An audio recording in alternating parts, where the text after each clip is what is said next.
Jordan Peterson is way out of your league. Really? Well, let's see how out of my league he is. What do you think the effect of free and widely available pornography is having on young people, especially men, in our society at this time? Well, I think it's like Treasure Island in I know Pinocchio. what effect it's having on boners and wet pussies. All pleasure with no responsibility. That's deadening. It's Is it though? Is it really? Like, I mean, I guess that right after you come, there is kind of a moment of like, oh. I mean, that's why the French call the orgasm la petite mort. La petite mort? What? I don't know. I'm not good with French, but it means the little death. Because, yeah, it's a little draining for a second, but you get right back into the groove of things, you know? You know what's really actually deadening to people is all responsibility and no pleasure. It's working at a fucking gas station. That's deadening. Working at Subway. That's deadening. Working some menial shit job where it's all responsibility and no pleasure. That's what's deadening. All pleasure and no responsibility. That's a good fucking time, Jordan. So, afraid I gotta disagree once again with your brilliance.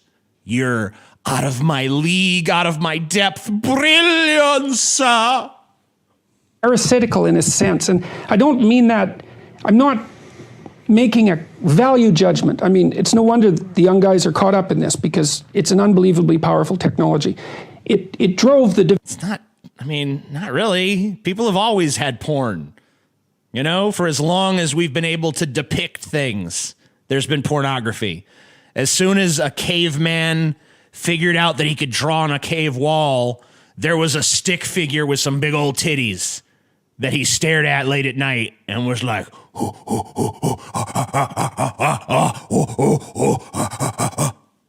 you know? Development of the internet, let's not forget, right? So it taps into one viciously primordial motivation. Porn existed before the internet. And so these guys are being blasted by what biologists call superstimuli. Actually, they're doing the blasting usually.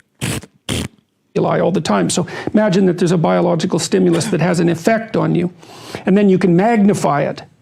And the typical porn actress, not the amateurs, but the professionals, have their sexually provocative physical elements exaggerated. Mm-hmm. And so... I mean, sometimes the amateurs too, you know. Men are very visual in terms of their sexual processing. And so, you know, the guys are pulled into it, and they're pulled into it also by curiosity. But I think that ethically it's not good. It's not good. It's... All right. Let's hear an explanation as to why. It's an easy out. That's the other thing, you know. What's wrong with that? I mean, all I'm hearing so far is it's pleasure without responsibility, which sounds awesome, and it's an easy out, which sounds awesome.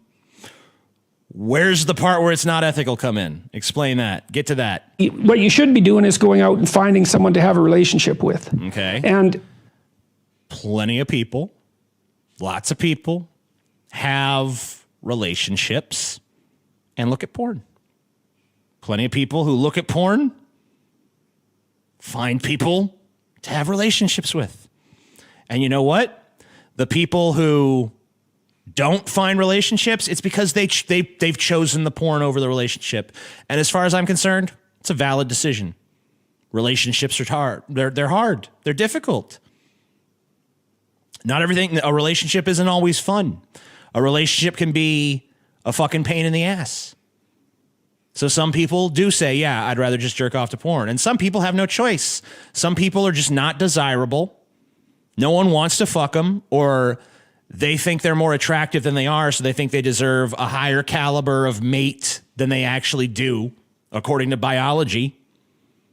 And so they can't get laid. And so they look at porn. And so they jerk off.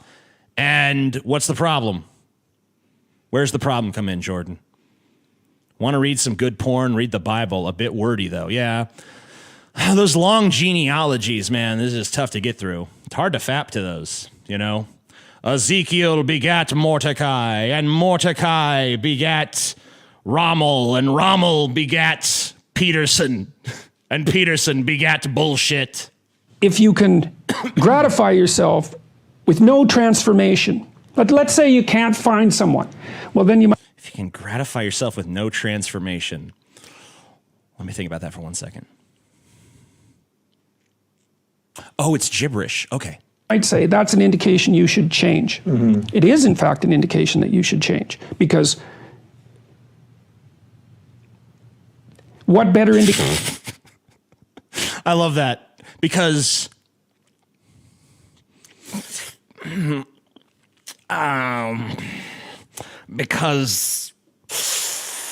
loading bullshit.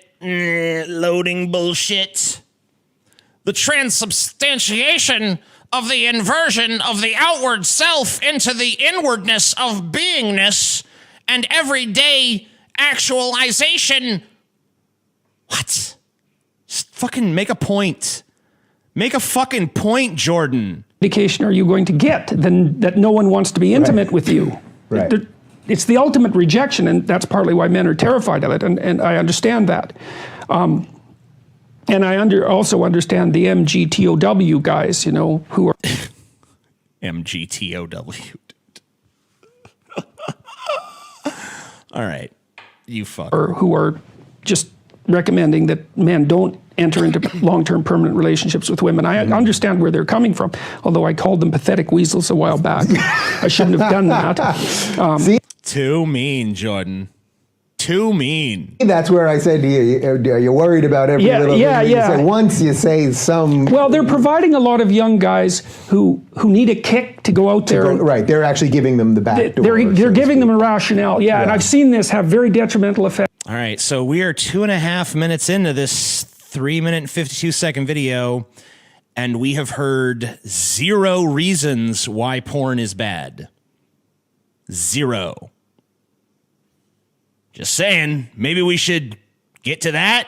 I don't know. Effects on a number of people already, and partly in my clinical practice, because these guys, the young guys who aren't successful, they're looking for a reason why women are terrible, because otherwise they have to think, well, they're just not presentable, which is what they do have to think, because that's almost the definition of presentable, right?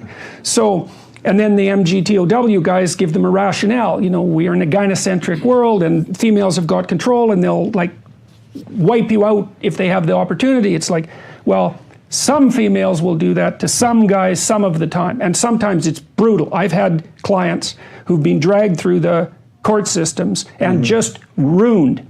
And I was...